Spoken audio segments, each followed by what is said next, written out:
Saludo de nuevo a los que no estaban conectados. Buenas tardes.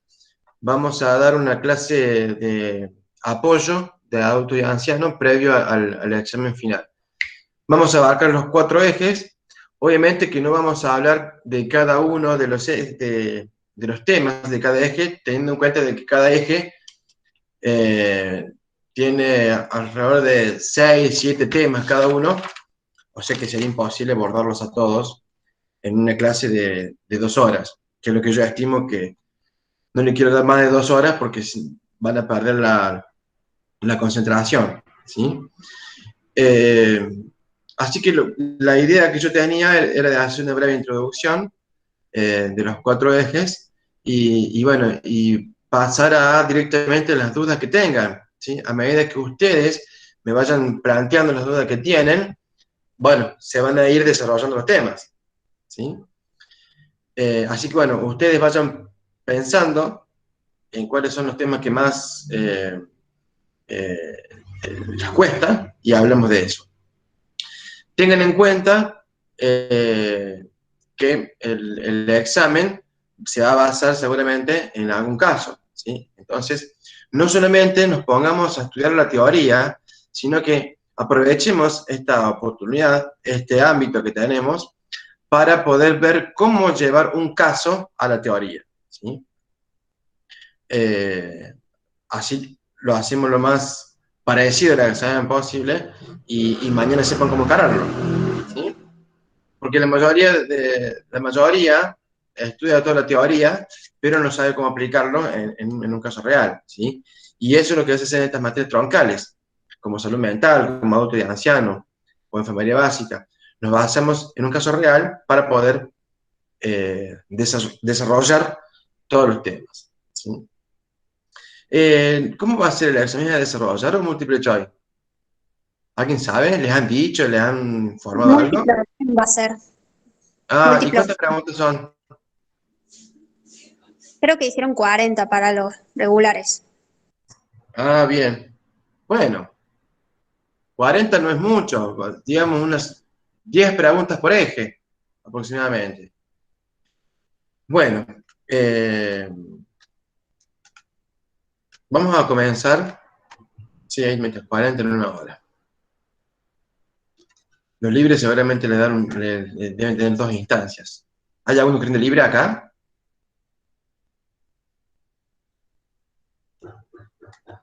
No es mucho para el que sabe, dice. Dice. Bueno, eh, ¿cómo se compone? Hola, Emi. Hola, Para ¿quién los, habla?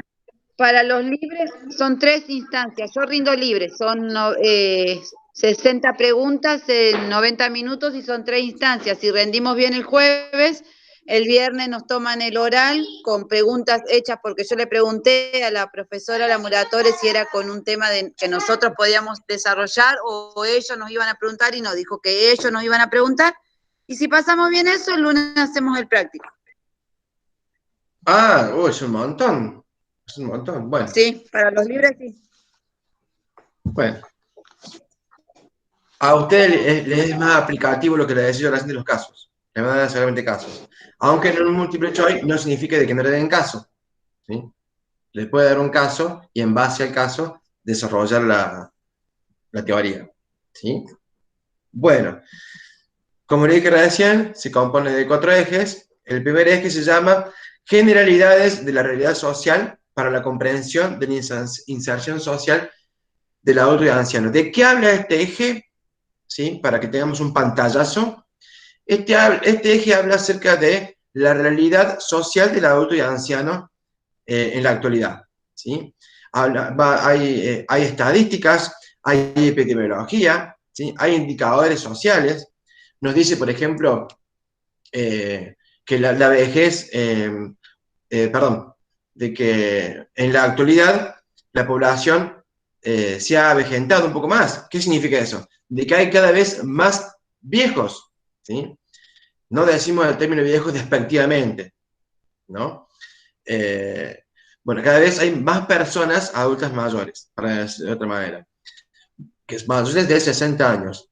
¿Sí? Y no solamente de que hay más personas mayores de 60 años, sino que también estas personas viven más tiempo, ¿sí?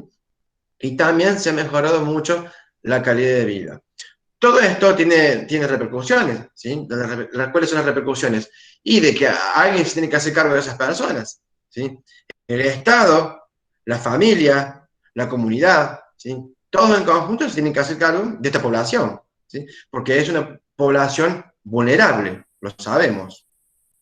Bueno, ¿qué más se ve en el eje número 1? El rol de enfermería frente a todo esto, frente a la epidemiología, frente a los indicadores, ¿sí?, sociales, frente a las políticas sanitarias. ¿Cuál es el rol de la enfermería? Bueno, es muy importante que sepan esto, porque ustedes, con toda esta información de actualización que tienen, de actualidad, ¿sí?, de epidemiología, de todo lo que acabo de mencionar, de políticas sanitarias que no lo mencioné, políticas sociales, políticas sanitarias, algo tenemos que hacer con eso. ¿Para qué nos dan eso? Bueno, nosotros cumplimos un rol dentro de la sociedad y es muy importante que sepamos la realidad de los adultos y ancianos para saber cómo vamos a efectuar nuestros cuidados a los adultos y ancianos, ¿sí? Le voy a dar un ejemplo. Por ejemplo, en la unidad número 1, que habla del modelo de crecimiento y orientación de la política social en Argentina. Ahí habla de las políticas sociales. ¿Sí? ¿Qué son las políticas sociales? Bueno, las políticas sociales es una ciencia que se ocupa de la intervención política, en tres aspectos, para que haya justicia social, bienestar social y orden social. Lo que se busca en estas tres áreas es que haya igualdad en la comunidad, ¿sí? No significa de que exista, se busca, este es el objetivo, ¿sí? Bueno, y una de las ramas, podemos decir, o de los brazos de estas políticas sociales, ¿cuáles son? Las políticas de salud o las políticas sociosanitarias, ¿verdad? Bueno, ¿cuál es el rol de la enfermera en estas políticas sociosanitarias? ¿Qué tenemos que ver nosotros con estas políticas? Y bueno, nuestro rol es el de contribuir eficazmente a lograr las metas sanitarias. Las políticas de salud que existen en Argentina y que existen en el mundo tienen el objetivo que yo les comenté recién del orden social, de la justicia social, del bienestar social. ¿Y para esto qué hacen? Programas de salud, ¿sí? Se ocupan de los programas, se ocupan de la infraestructura, ¿sí? Por ejemplo, los hospitales, acá en Córdoba tenemos el polo sanitario, con el hospital de niños, con el hospital Rawson, el hospital San Roque. Nuestra universidad tiene el Hospital Nacional de Clínicas, que también es público, la Maternidad Nacional, la Maternidad Provincial. Bueno, todos estos lugares públicos, de esto se ocupa el Estado, de la infraestructura, del personal que trabaja ahí, de los profesionales que trabajan ahí, ¿sí? Y bueno, y nosotros somos parte de esa estructura, porque nosotros trabajamos dentro de esa estructura, trabajamos en la salita del barrio, ahora bueno, se llama centro de salud, antes se le decía dispensario. Trabajamos en hospitales, trabajamos en clínicas, o sea, estamos incluidos, tenemos un rol, ¿sí? Bueno, y además, también dentro de la salud pública, nosotros podemos efectuar las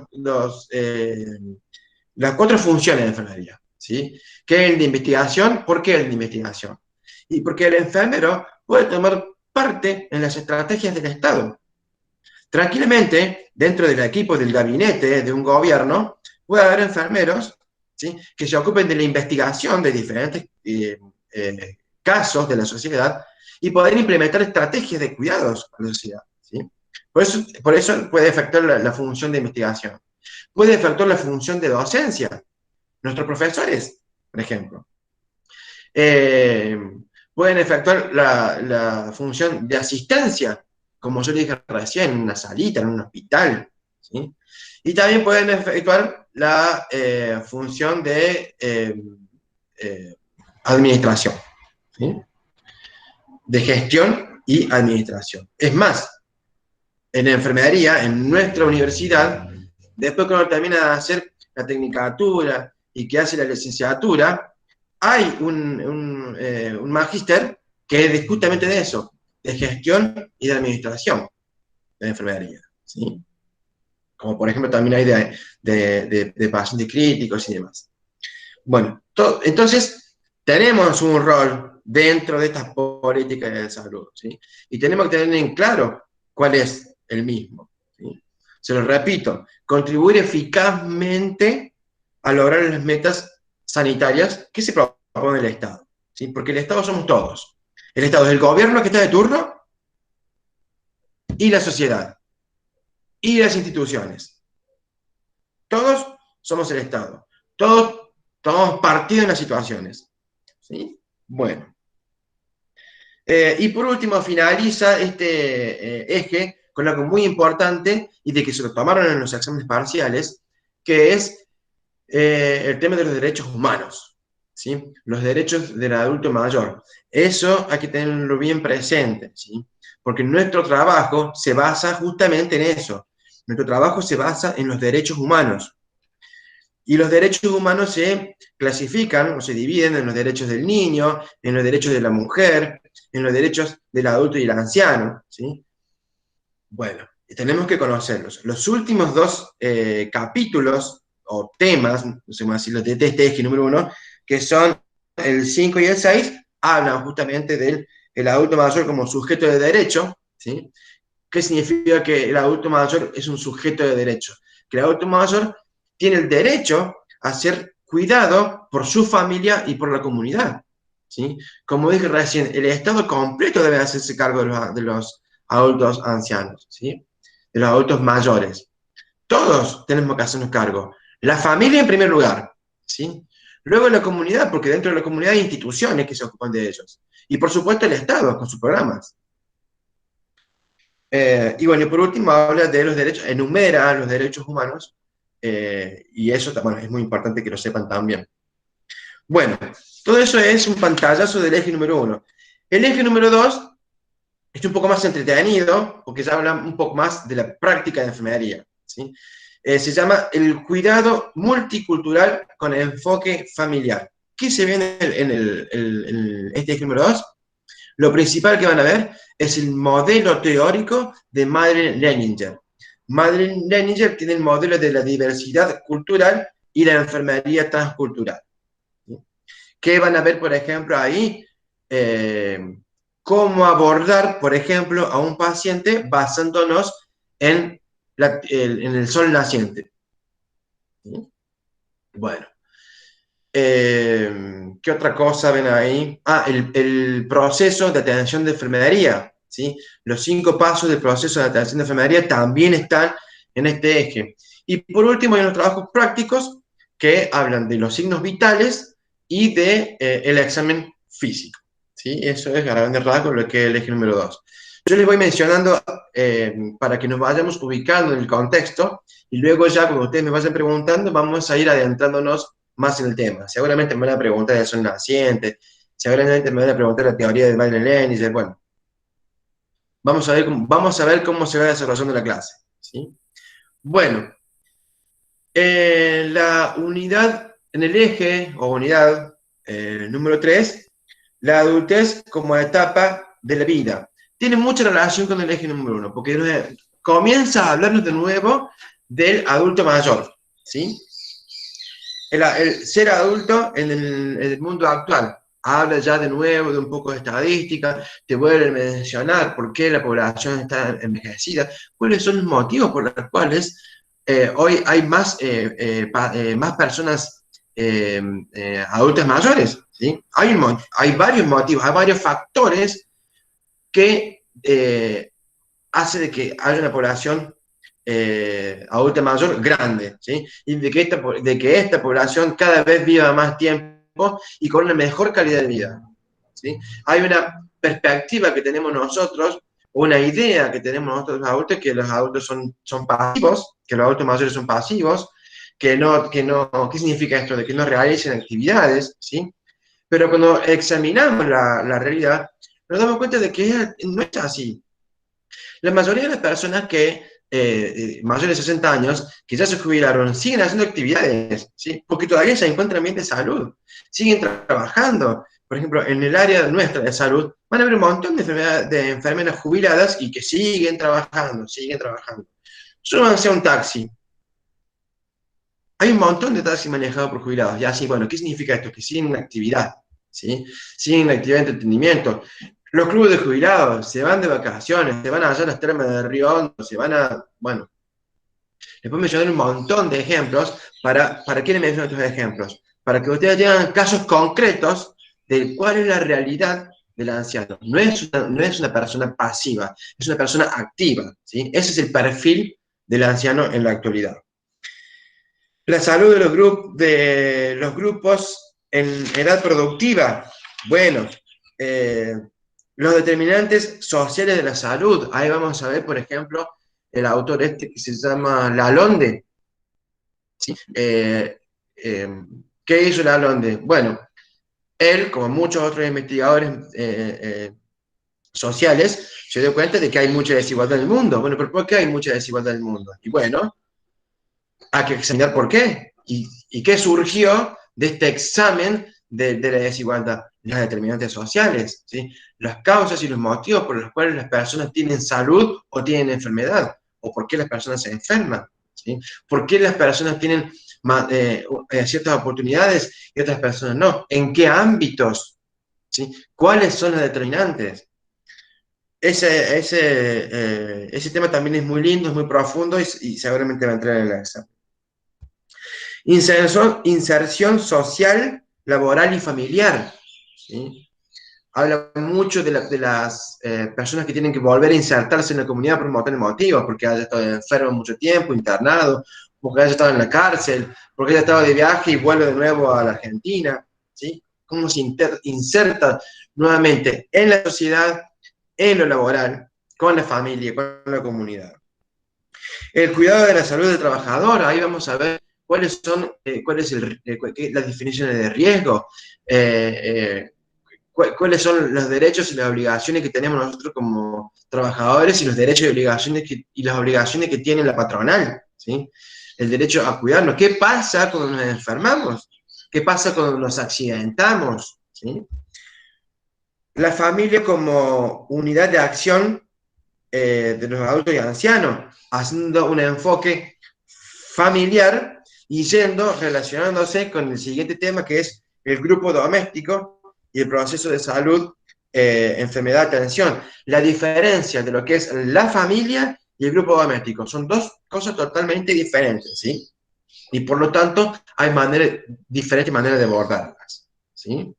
Bueno, y por último, la unidad número 4, que no la tengo escrita acá en el cuaderno, pero tengo del aula virtual abierta. La unidad número 4 es... ¿no?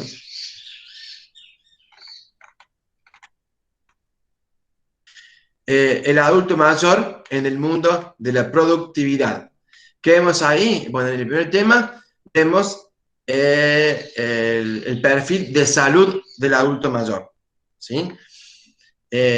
Las teorías y modelos que orientan el pensar hacer en el proceso de envejecimiento. Acá vamos a ver varios modelos de teorías. Perdón. El tema número 3, el proceso de envejecimiento saludable. El envejecimiento saludable, cambios sociales, psicológicos, fisiológicos y funcionales en el anciano. ¿Qué es envejecer saludablemente? Tiene mucho que ver también con los determinantes sociales este tema. Tiene mucha relación con eso. La sexualidad en el adulto mayor. Me acuerdo que habían visto en el examen un punto con respecto a la sexualidad del adulto mayor, porque el caso era de que, creo que era Juana, la paciente, Juana fue institucionalizada, o sea, la llevaron al geriátrico, tuvo 2 años en el geriátrico, ahí conoció a otra persona de su misma edad, y bueno, compartían muchas cosas, y la familia se oponía a que estuvieran juntos, y le decían a las enfermeras que los vigilara, que no se encerraran y que demás. Bueno, acá en la unidad esta aborda la sexualidad en el adulto mayor, explica la diferencia entre sexo y sexualidad, ¿sí? La sexualidad va más allá, porque habla de un acompañamiento, habla de compartir cosas, salir a caminar juntos, conversar, jugar a las cartas, ¿sí? Compartir historias de vida, ¿sí? Entonces, ¿Cuál es nuestro comportamiento frente a ellos? El de la vigilancia, el de darles independencia. ¿Y cuál es nuestro comportamiento con respecto a la familia? Justamente, informarles sobre esto, sobre lo que es la sexualidad dentro del adulto mayor, ¿sí? Bueno, qué más hay en el eje 4? El tema 5, cuidado de sí mismo como estrategia de autonomía y envejecimiento saludable. Acá de nuevo hablamos de los cuidados en eh, en el adulto para llegar a saludable al adulto mayor. En el tema número 6, que es el último, creo, no es el último, habla de cómo tratamos a nuestros mayores, porque ahí habla mucho de la violencia que existe en los mayores. Hay violencia institucional, hay violencia familiar, ¿sí? Bueno, ahí habla mucho de ese tema. Y después, en el tema número 7, habla de las barreras arquitectónicas, urbanísticas, de transporte y de comunicación, ¿sí? Y de recursos arquitectónicos y ayudas técnicas para la adaptación al entorno. ¿De qué habla ahí? Habla de, primero, de la parte urbanística, cómo se hace una adaptación en el ámbito urbanístico para los adultos mayores. Verán, por ejemplo, ustedes que en las esquinas hay rampas y barandas, por ejemplo, ¿sí? Te subís a un colectivo, a un trole, y ahí te dice que los primeros asientos son para adultos mayores. O también está la rampa para la silla de ruedas en la mitad del colectivo. Bueno, esto tiene que ver con el urbanismo y con el transporte y la comunicación. Y con las adaptación del entorno, bueno, puede ser el entorno de la casa o el entorno de una institución geriátrica, ¿sí? Eh, muchos recursos arquitectónicos, poner barandas, poner pisos antideslizantes, modificar los sanitarios para que estén más altos, poner carteles, bueno, todo eso es lo que ven en los recursos y barreras arquitectónicas. Y ahora sí, por último, el tema número 8, larguísimo, el eje número 4, habla de los recursos comunitarios de ayuda y la atención domiciliaria, algo que hacemos muchos, que es que aún no se han recibido de enfermeros, pero ya comienzan a trabajar. ¿Y con quién comienzan a trabajar? Con los adultos mayores. Hay empresas que se dedican a tomar personal sanitario, que aún no concluyen sus estudios, y ¿a quién atienden? A estos, a los adultos mayores, ¿sí? Bueno, este es un pantallazo, sencillamente un pantallazo de los 4 ejes para que tengamos un contexto de los temas, ¿sí? Yo quiero que ustedes me digan, me empiecen a decir cuáles son los temas que más les cuesta y que lo ubiquemos en el contexto, ¿sí? Porque me tienen la temática, pero quiero que me digan de qué eje es, de qué unidad estamos hablando, ¿sí? Que nos ubiquemos en el contexto, porque las preguntas sueltas así, tiradas así al azar, muchas veces nos sirven. Es importante que nos ubiquemos en el contexto, ¿sí? Emilio, en el eje número 1, cuando hablan de las políticas sociales, ¿a qué se refiere? ¿A qué se refiere? Ubicarnos en el contexto primero, ¿sí? Bueno, a ver qué dicen los mensajes.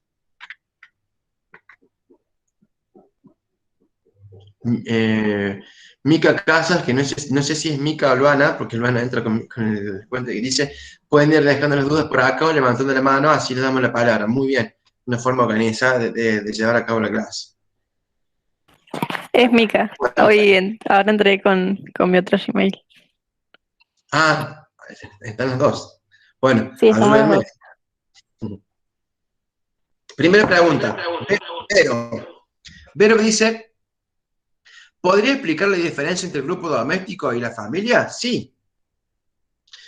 La familia es el grupo sanguíneo con el cual convivimos, ¿sí? Está el niño, los padres del niño, los abuelos del niño y puede que estén los bisabuelos también, ¿sí? Bueno, la familia puede o no convivir juntas, ¿sí? Puede que haya familias intergeneracionales. Intergeneracionales significa de que haya 2 o 3 generaciones dentro de una misma casa, ¿sí? Eso es el concepto de familia. Tenemos un montón de tipos de familias. No nos vamos a adentrar en eso porque no está apuntado a eso esto, sino que está apuntado a el adulto mayor dentro de la familia. Y el adulto mayor dentro de un grupo doméstico. ¿Y qué es lo que es un grupo doméstico? Es un grupo de personas que viven bajo un mismo techo, con consanguinidad o no. O sea, que pueden ser del grupo sanguíneo o no. Un ejemplo de un grupo doméstico es un geriátrico, ¿sí? Muchos adultos mayores viviendo bajo un mismo techo, vamos a decirlo así, ¿sí? Que comparten las cosas domésticas, ¿sí? El desayuno, el almuerzo, bueno, algún entretenimiento que habrá ahí, bueno, las actividades que tengan, que desarrollen dentro de esa institución, ¿sí? Esa es la diferencia entre familia y grupo doméstico. Bueno, dice, está hablando de los temas de unidad número 4. Sí, bueno, hablé de cada una. Micro aclaraba. Dice Laura, Emilio, eje 2, tema 1. Sol naciente, por favor. Bueno, muy bien. Este es un tema muy importante que lo tienen que saber muy bien porque lo van a ver no solamente acá en adultos y ancianos, sino lo van a ver constantemente en el transcurso de la carrera con otras materias, ¿sí? El modelo de sol naciente pertenece a la teorista, a la doctora Madeleine Leninger. Ella es enfermera, pero yo doctora porque tuvo un doctorado. Se recibió de muchas cosas la doctora Madeleine Leninger. Anduvo por todos lados. Bueno, su teoría, la teoría de Madeleine Leninger, es la de la diversidad cultural y la enfermería transcultural. ¿Qué significa esto? De que nuestros cuidados van a estar basados en la cultura que tenga la persona. ¿Y qué es la cultura? Costumbres, tradiciones, lenguajes, vivienda, procedencia, ¿sí? Todo eso engloba, y la historia de la persona, todo eso engloba la cultura de la persona. Y nosotros, si nos vamos a basar en el modelo de Madeleine Leninger, vamos a tener en cuenta la cultura de la persona para poder efectuar unos cuidados de manera cultural, ¿sí? Y bueno, una de las formas de efectuar estos cuidados culturales es a través del sol naciente. El sol naciente es un modelo de cuidado, ¿sí? Que tiene 4 fases. Tiene la forma de un sol, ¿sí? Con 4 capas, ¿sí? La fase 1 es la capa externa, ¿sí? De este sol. Y se refiere al entorno social de la persona. O sea, ¿qué tenemos que hacer nosotros con el sol naciente? Indagar, investigar, entrevistar, valorar a la persona, ¿sí? Hacemos una entrevista, que es, con la entrevista es con el método con el cual obtenemos la mayor cantidad de datos, ¿sí? Es lo más efectivo. Entonces hacemos una entrevista en base al sol naciente.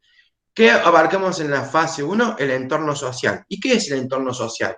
Y bueno, la procedencia, de dónde viene, si es de acá de la Argentina, si es de esta provincia, si es de la provincia de Córdoba, o si viene de otro país, o si viene de otra provincia.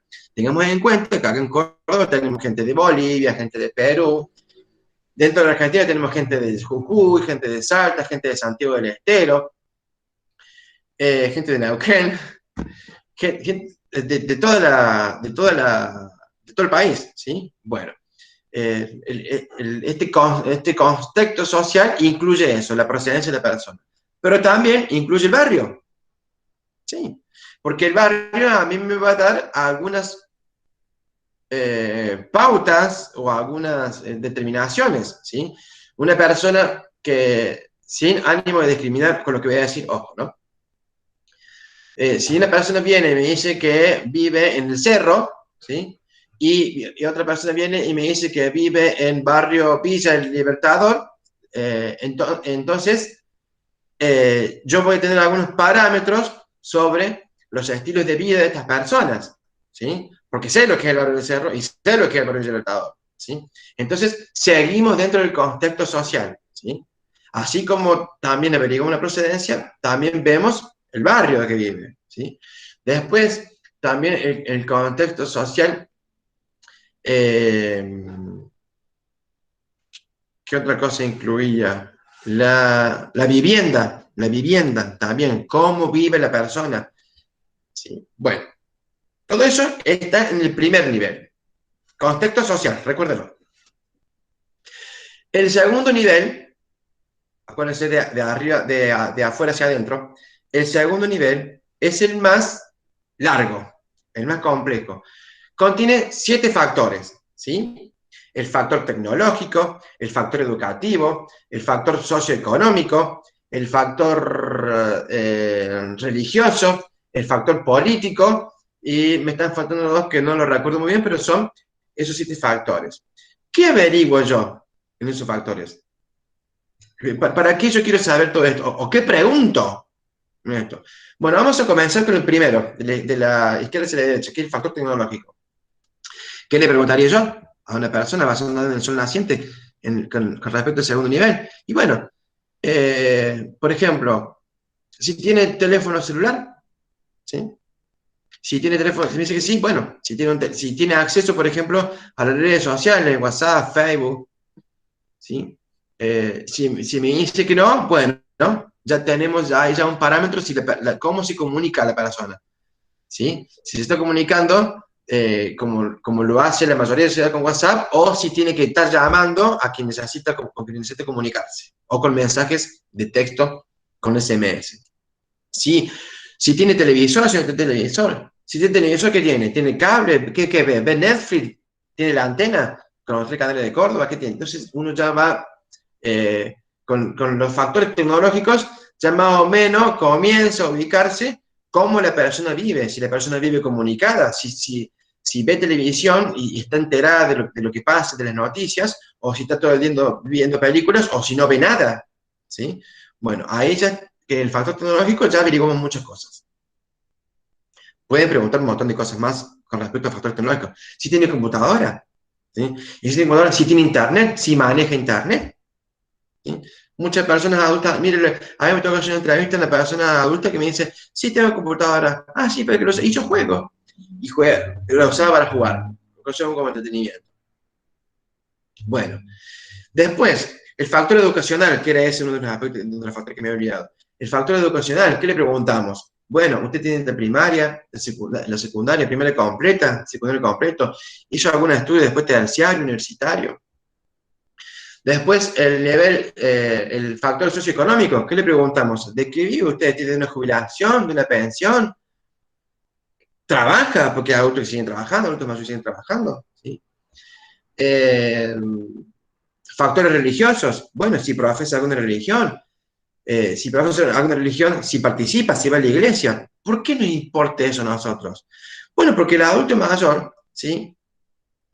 Puede utilizar ir a la iglesia como una actividad, ¿sí? Necesaria, porque necesita, por ejemplo, tener conexión con personas de su misma religión, necesita ir a un lugar para salir del encierro de su casa, ¿sí? O sea, el hecho de ir a una iglesia o de ir al CEPRAM, por ejemplo, el CEPRAM es una institución acá en Córdoba que enseñan cursos, tienen recreación, juegan en el ajedrez, juegan en las cartas, cursos de crochet, cursos de pintura, un montón de actividades, ¿sí?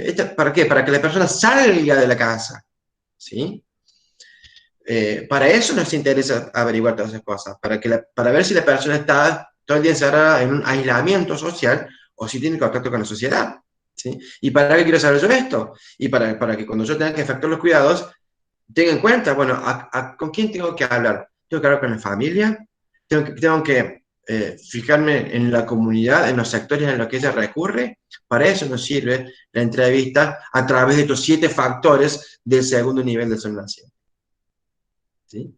Bueno, una vez que completan la entrevista con estos 7 factores, yo les di ejemplos de algunos, no hablé de todos, pasamos al tercer nivel. El tercer nivel tiene que ver con los recursos sanitarios. No solamente la persona tiene que saber los recursos sanitarios con los que cuenta, como por ejemplo, si está cerca de la salita del barrio, si en el barrio tiene un hospital o una clínica, si tiene obra social o no, si tiene una obra, una prepaga, ¿sí? O si no tiene nada y va a una entidad pública, ¿sí? Bueno, o sea que no solamente lo que tiene a su alrededor, ¿sí? En cuanto al sistema sanitario, sino a la accesibilidad al sistema sanitario. Porque puede estar rodeada de hospitales, de clínicas, pero si la persona no tiene accesibilidad, no tiene sentido. Entonces es importante que en este nivel nosotros veamos la accesibilidad. Y también en este nivel tenemos que tener en cuenta que lo que se busca, lo que se intenta al entrevistar a esta persona es que la persona tenga una atención multidisciplinaria. Es un adulto mayor, ¿sí? Tiene que estar atendido por un montón de profesionales de la salud. Y eso es lo que tenemos que averiguar también, ¿sí? La atención multidisciplinaria. Y tenemos el último nivel, que está en el centro del sol, que tiene que ver con los cuidados de enfermería, basándonos en todos estos niveles que vimos recién. Los cuidados de enfermería, cuidados culturales, ¿sí? Que sean coherentes con la cultura de la persona. Eso sería una entrevista basándonos en el sol naciente.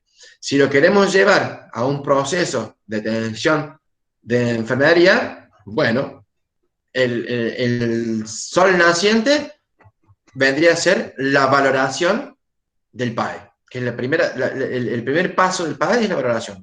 El sol naciente entraría en la valoración. Y en base a todo lo que averiguamos, elaboramos los diagnósticos y las planificaciones. ¿Sí? Bueno. Espero que haya quedado claro. No sé si tienen alguna duda con respecto al sol naciente. Pregúntenme ahora, si no, avanzamos con las otras preguntas que me están haciendo. Y me tomo mate.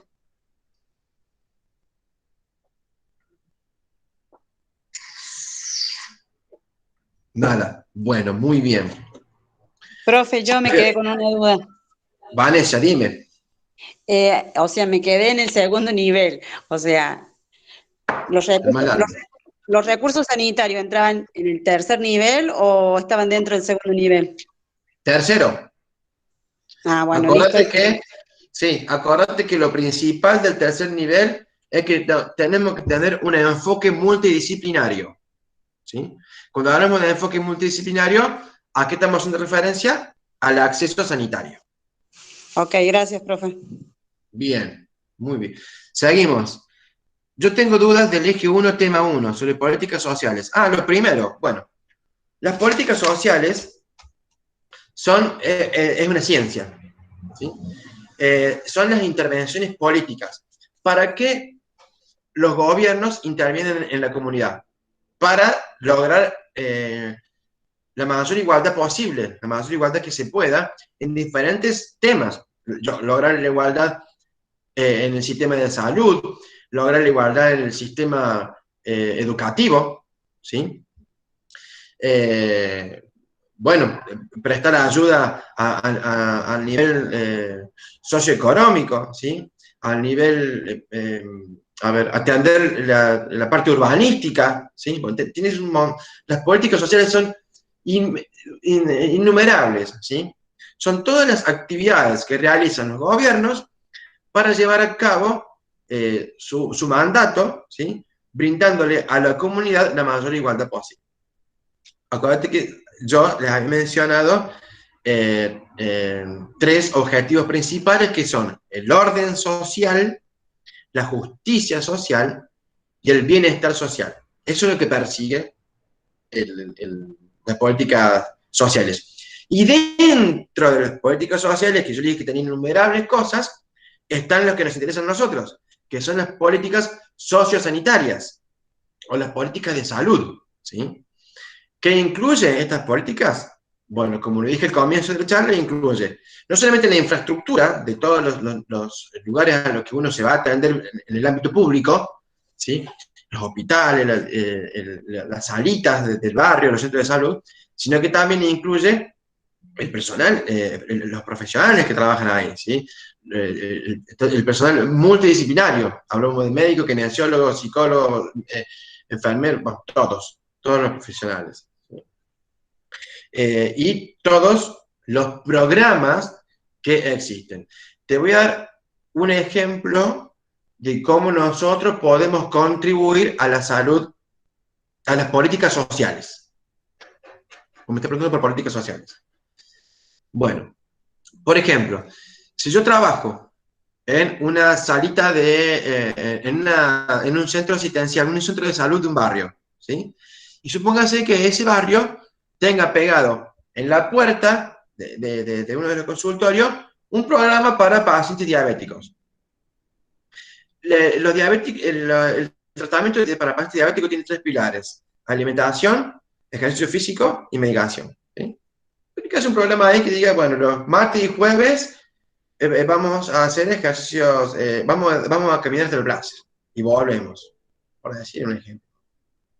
Los lunes y miércoles, bueno, vamos a dar talleres de recetas con comidas que pueden comer ustedes. Y los viernes vamos a dar una clase de insulinoterapia. Vamos a hablar de la insulina, vamos a hablar de la metformina, vamos a hablar de toda la medicación que toman. Bueno, muy bien. Pero está el papel solo. Y el martes no va nadie, y el jueves no va nadie, y el miércoles no va nadie. Bueno, una forma de que nosotros, como enfermeros, contribuyamos a las políticas sociales es poner en marcha este programa ya establecido. Y empezar. Cuando vengan los pacientes, usted es diabético, usted sabe que mire el jueves acá vamos. Y empezar.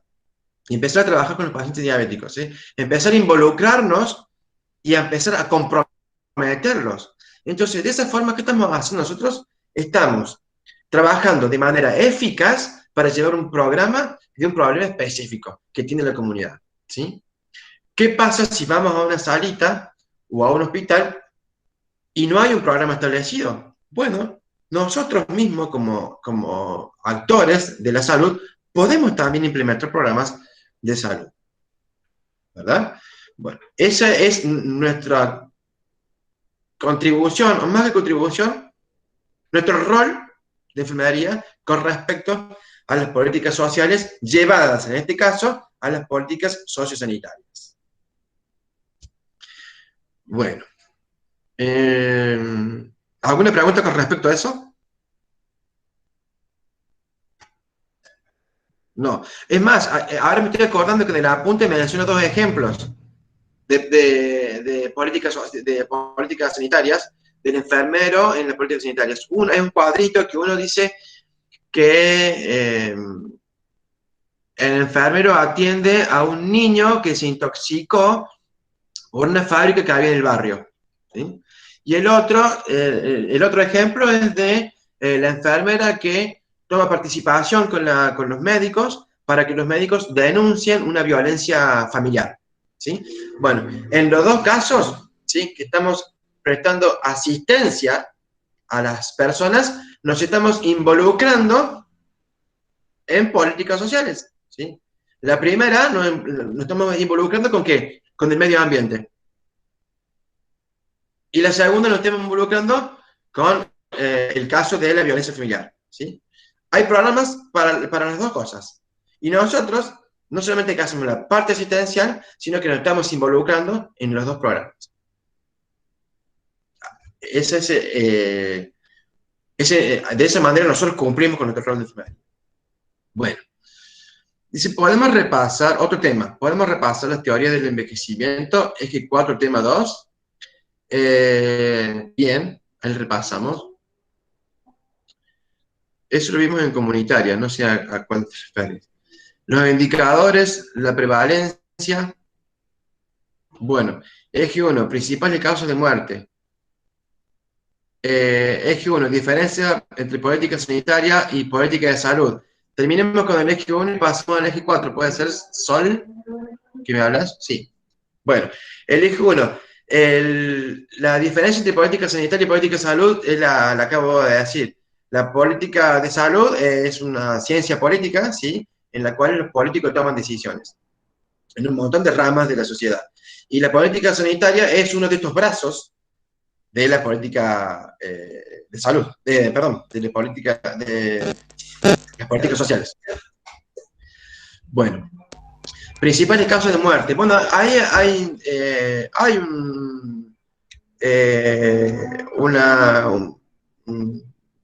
¿cuál era? Creo que estaba en epidemiología, que no me acuerdo si es el tema 2 o 3, que habla de las 4 principales causas de muerte. Una es, la primera, la causa de muerte, los problemas cardiovasculares. El segundo es las isquemias. Pues, estas isquemias pueden ser, por ejemplo, por un ACV, ¿sí? La tercera, ¿cuál era la tercera? Creo que eran las enfermedades, como creo que eran las enfermedades respiratorias, neumonía, gripe, esa. A ver, vamos a buscar. ¿Alguien se acuerda? Así, Sí, lo dice hacemos entre todos. enfermedades cerebrovasculares, dice. Y la cuarta o la última dice neumonía, influencia. Lo que pasa es que yo me confundía porque había en otro lado que decía que la primera era cardiovascular y la segunda era tumores y la tercera es respiratorio. Por eso me confundían las causas de muerte. Ah, claro. Fíjate que en epidemiología, cuando la cátedra aborda el tema de la epidemiología, lo hace primero a nivel general, a nivel mundial, y después te habla de la situación de la Argentina. ¿Sí? Ah, vale. La situación de la Argentina no va aparejada con la situación mundial, ¿sí? Por eso debe ser la confusión, me imagino. Sí, dale, gracias. Tener en cuenta eso. Bueno, muy bien. No hay más preguntas de la 1. Vamos al eje número 4, que habla de las teorías. Lo tengo acá abierto.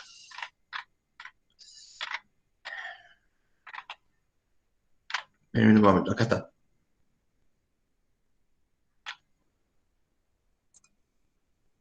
Teorías y modelos que orientan el pensar a hacer en el proceso del envejecimiento.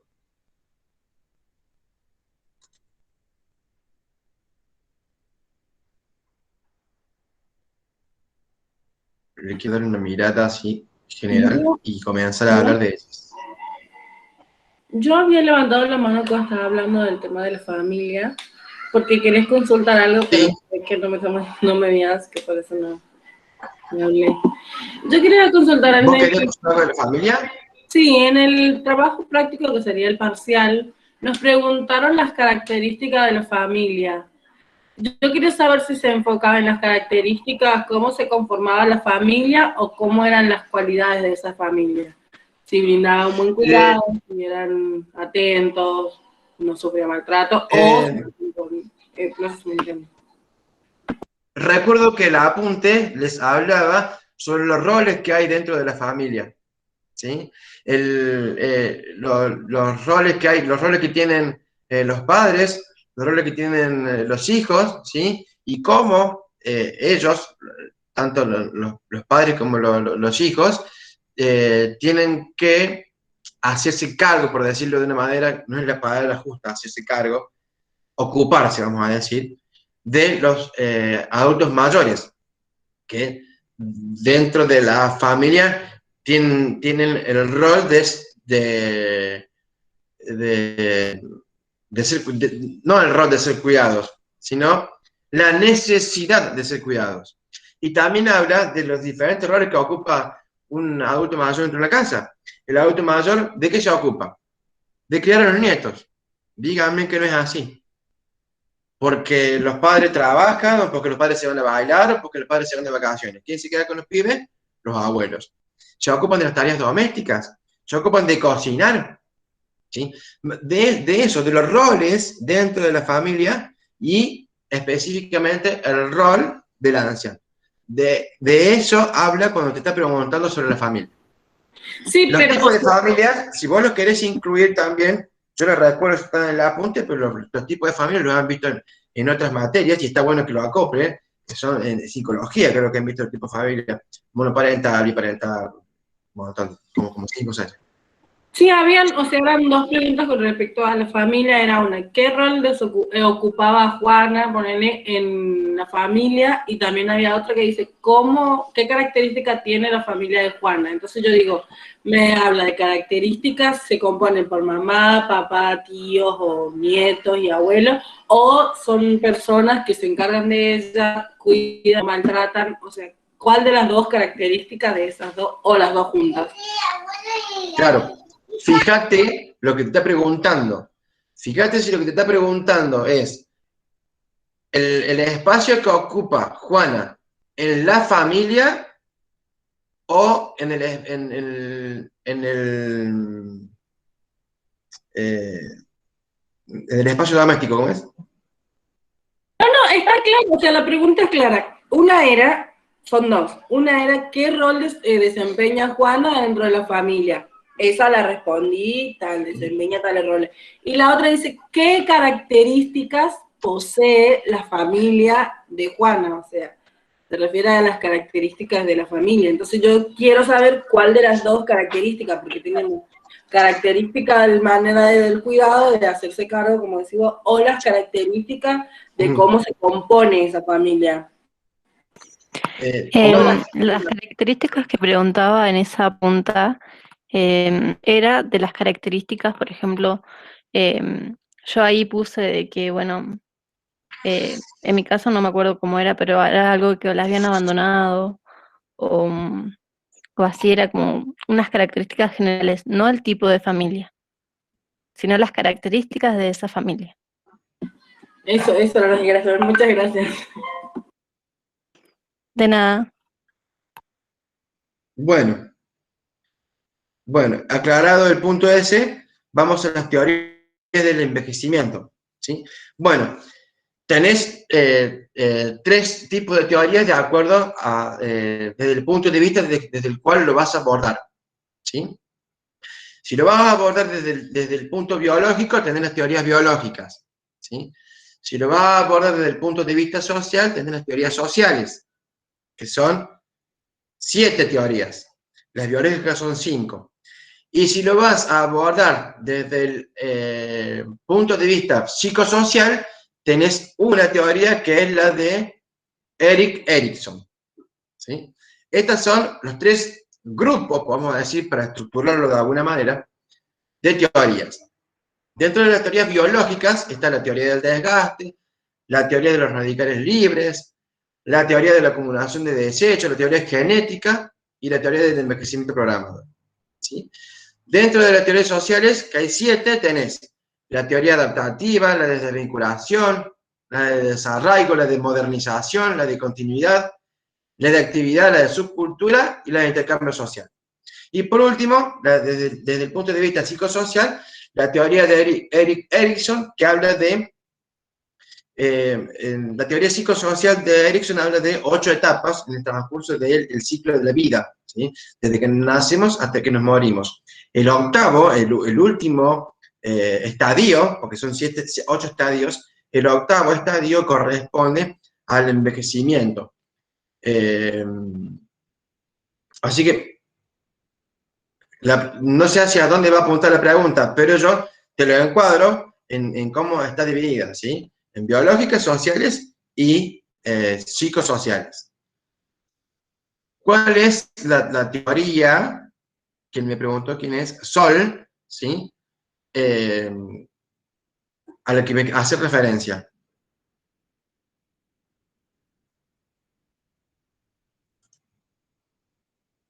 Se fue Sol. Sol Allende era. Bueno, ya cuando lo quieras preguntar, Sol, pregúntalo. Yo voy a continuar con los temas, así no nos atrasamos y no quedamos acá en silencio, ¿sí? Pero hasta ahora, ten en cuenta que está estructuradas en 3 tipos de teorías de acuerdo a desde qué punto vos lo vas a abordar. Biológico, social y psicosocial. Bueno, los indicadores, la prevalencia, etcétera, eso supongo que me estás hablando de la unidad del eje número 1. Por eso les decía que me pongan de qué eje me hablan para que yo pueda contextualizarlo. En el eje número 1 tenemos indicadores. Los indicadores en epidemiología, ¿para qué se utilizan? La epidemiología tiene muchas funciones, ¿sí? Una de ellas es la de censar un montón de características de la sociedad y en base a esos censos poder implementar programas o estrategias de soluciones a problemas, ¿sí? Por ejemplo, si a mí el indicador, me preguntas por los indicadores, si el indicador es causas de muerte, y yo tengo esas primeras 4 causas de muerte que mencionamos recién, ¿sí? Ese indicador a mí me va a decir que yo tengo que implementar programas sobre esas causas de muerte, programas de salud, ¿sí? O intervenciones, simplemente programas, sino también puede haber intervenciones, ¿sí? Para eso nos sirven nosotros los indicadores. Si vos abrís, por ejemplo, algún archivo del INDEC, ¿sí? Vas a ver todos, vos vas a poder leer cada tabla de acuerdo al indicador que vos estés buscando. Si vos estás buscando el indicador de la vejez, si estás buscando el indicador de las muertes infantiles, si vos querés buscar el indicador de la población, bueno, el indicador socioeconómico, ¿qué tenés en el indicador socioeconómico? Y ¿qué cantidad de personas trabajan? ¿Cuáles son las personas desocupadas? Dentro de esas personas que trabajan y están desocupadas, ¿qué rango etario hay? ¿Qué edades hay? ¿Sí? Esos son los indicadores. Y nos sirve para, justamente, llevar a cabo las estrategias. Bueno, seguimos.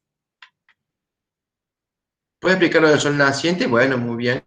¿Puede explicar lo de PAE? Vayamos con PAE, ahí hacemos PAE. ¿Qué más preguntan? Política social y sanitaria, ya hablamos. Paradigmas de enfermería. ¿Son de integración, de transformación y alguno otro era? Sí. Transformación, integración. Categorización. Gracias. Creo que categorización era el primero, porque era un triángulo. Ya lo voy a buscar. Los paradigmas. Ahí Emiliano también ahí colaboró. Categorización, integración y transformación en ese orden. Bien, ahí me acordé. Categorización, integración y transformación. Bueno, PAE. Sigo leyendo los mensajes para ver de qué más vamos a hablar.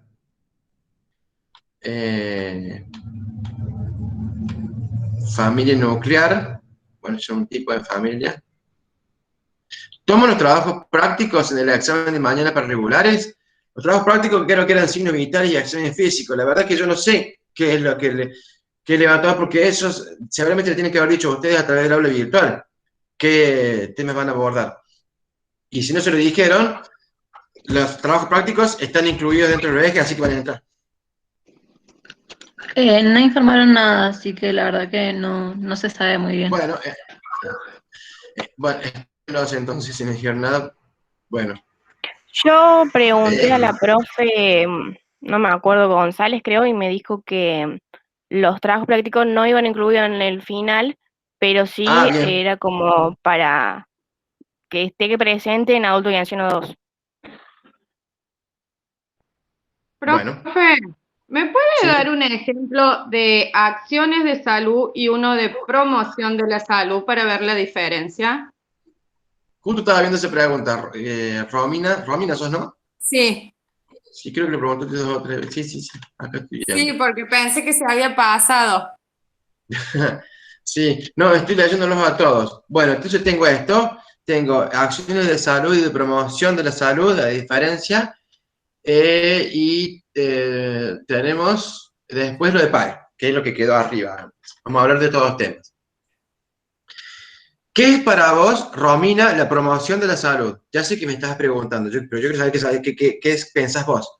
¿Qué es la promoción de la salud?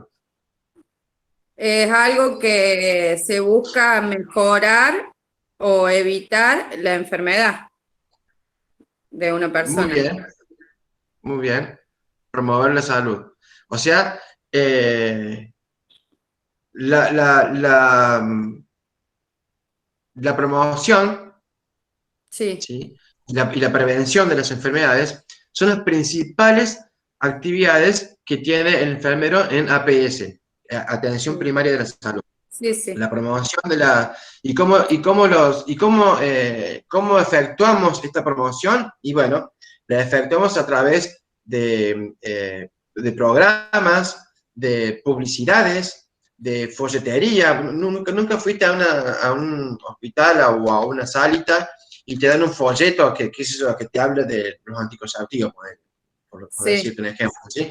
Bueno, eso es promoción, ¿sí? Folletería, cartelería, todos los afiches que están pegados en las instituciones de salud, los carteles, ¿sí?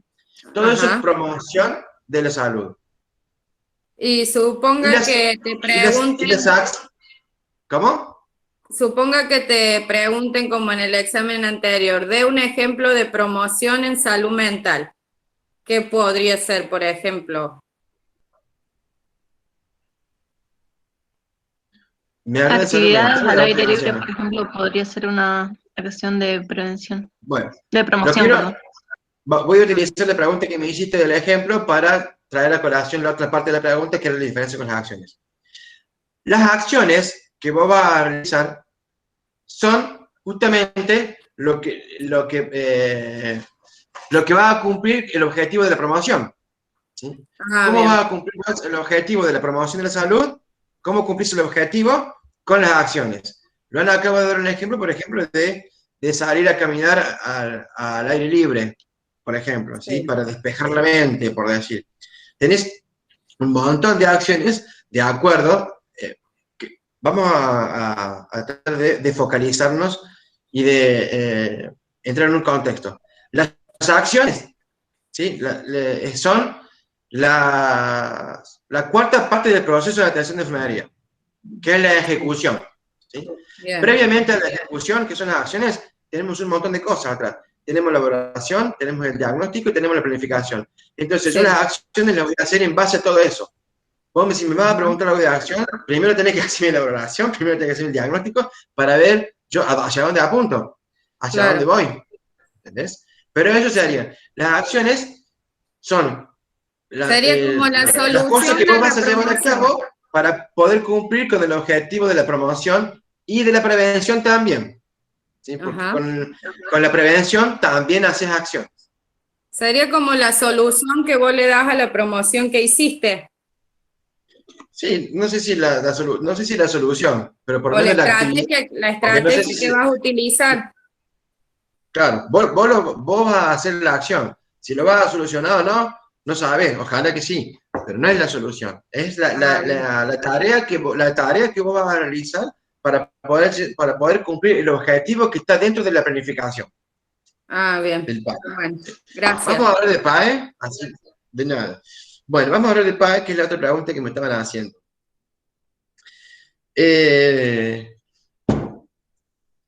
Antes de hablar de cada paso que tiene el PAE, de manera así generalizada, no vamos a ahondar tanto.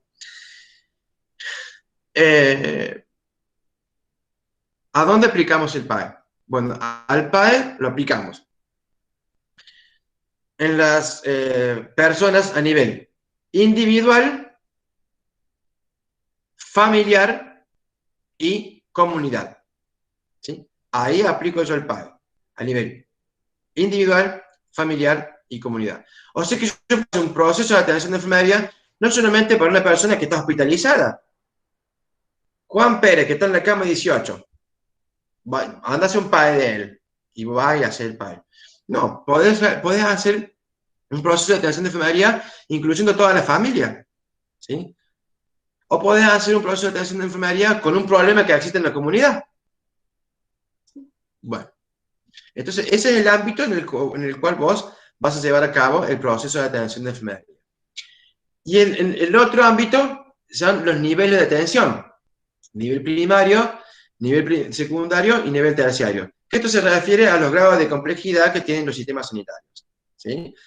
El nivel primario es de APS, atención primaria. El nivel secundario ya es un paso más, además de la atención primaria, porque hay un equipo interdisciplinario. Y el tercer nivel ya es cuando trabaja con pacientes con complejidad. ¿Sí? En esos tres ámbitos también ejerces el PAE. ¿Qué es el PAE? Es una serie de pasos metódicos, ¿sí? Y que tienen un orden. ¿Sí? No es que yo hago primero la planificación, después hago el diagnóstico, al último la valoración, no. Hay que respetar un orden. Por eso es lo que es metódico. ¿Sí? Bueno. Ya este PAE lo puedo aplicar de acuerdo a un modelo, a una teoría, a un modelo de teoría. Recién aplicamos la valoración del PAE con el modelo subnaciente, por ejemplo. Voy a aplicar el modelo. ¿Cuáles son los 5 pasos? Valoración, diagnóstico, planificación, ejecución y evaluación. En la valoración, lo más importante que tenés que tener en cuenta es que vos con todos esos datos que vos obtengas, vas a realizar todo el resto del PAE. ¿Sí? Entonces vos tenés que concentrarte, ¿sí?, en los datos que a vos te sirvan y descartar lo que no te sirva. ¿Sí? ¿Y cómo hago una correcta valoración? Bueno, lo puedo hacer a través de una entrevista, lo puedo hacer a través de un examen físico. ¿Sí? En uno de los trabajos prácticos que tienen ustedes era el examen físico. ¿Sí? Bueno, eso está dentro de la valoración, el examen físico. ¿Bien? Los signos vitales también están dentro de la valoración. ¿Sí? Y la entrevista es muy importante. Que no sé si a ustedes, no quiero enredarlos, pero siempre hemos visto la entrevista abierta, cerrada. Si no la vieron, no me den bolilla, pero también están en ese tipo de entrevistas. ¿Qué otra cosa más te puedo decir de valoración? Bueno, una vez que vos ya hiciste la entrevista, hiciste el examen físico y toda la valoración, bueno, vos tenés que ahora elegir, ¿cierto?